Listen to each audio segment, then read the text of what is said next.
ঢিলাখুলক কতক্ষণ ধরে ব্যবহার করা উচিত? 40 পা হাঁটাহাঁটি করা কি মুখ্য বিষয়?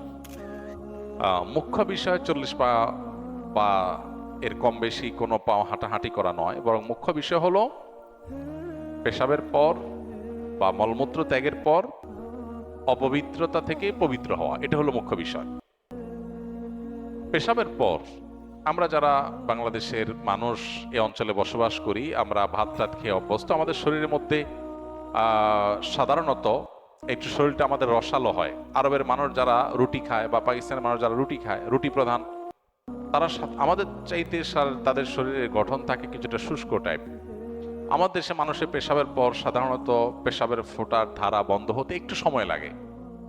আবার আমাদের দেশে মানুষের মধ্যে অনেকে এটা রোগ একটু বেশি সময় নেয়, অনেকে তাড়াতাড়ি পরিষ্কার হয়ে যায়, ক্লিয়ার হয়ে যায়।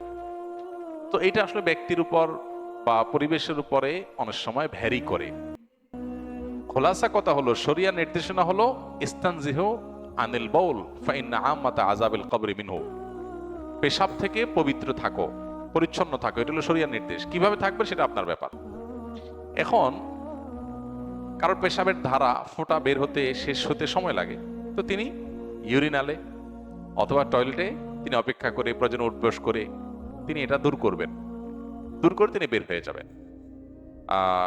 এটা দূর না করে ঢিলাকুলো ধরে হাঁটাহাঁটি করা, এটা বিশেষ করে হাঁটতে হাঁটতে আপনার জনসম্মুখে বা অন্যান্য মানুষের সাথে দেখা হয় এরকম জায়গা পর্যন্ত চলে আসা, অনেক সময় দেখা যায় ইউরিনালের যে গলি, ওখানে অন্যান্য মানুষের সাথে মুখোমুখি হয়, এটা দেখতেও দৃষ্টিকটু, আবার অনেক সময় এটা সতর্কমুক্ত হওয়ার আশঙ্কাও তৈরি করে।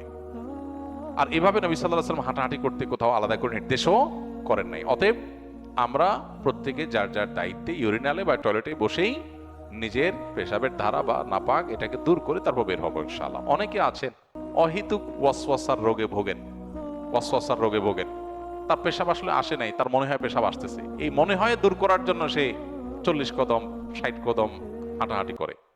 এই ওয়াসওয়াসাকে কোনো পাত্তা দেওয়ার কোনো কারণ নাই। নবী সাল্লাল্লাহু আলাইহি ওয়াসাল্লাম ওয়াসওয়াসা দূরের জন্য ভিজা হাতের পানি ছিটা দিতে বলেছেন, যাতে করে আমার মনের মধ্যে পেশাবের ফোঁটা আসলো কিনা এই সন্দেহ আসার স্কোপই না থাকে, যে পানির ছিটা পড়ে পুরো আশপাশের জায়গাটা আপনার একাকার হয়ে গেছে, এরকম যেন হয়। তার মানে ইসলাম ওয়াসওয়াসাকে ইগনোর করতে, এটাকে পাত্তা না দিতে শিক্ষা দিয়েছে।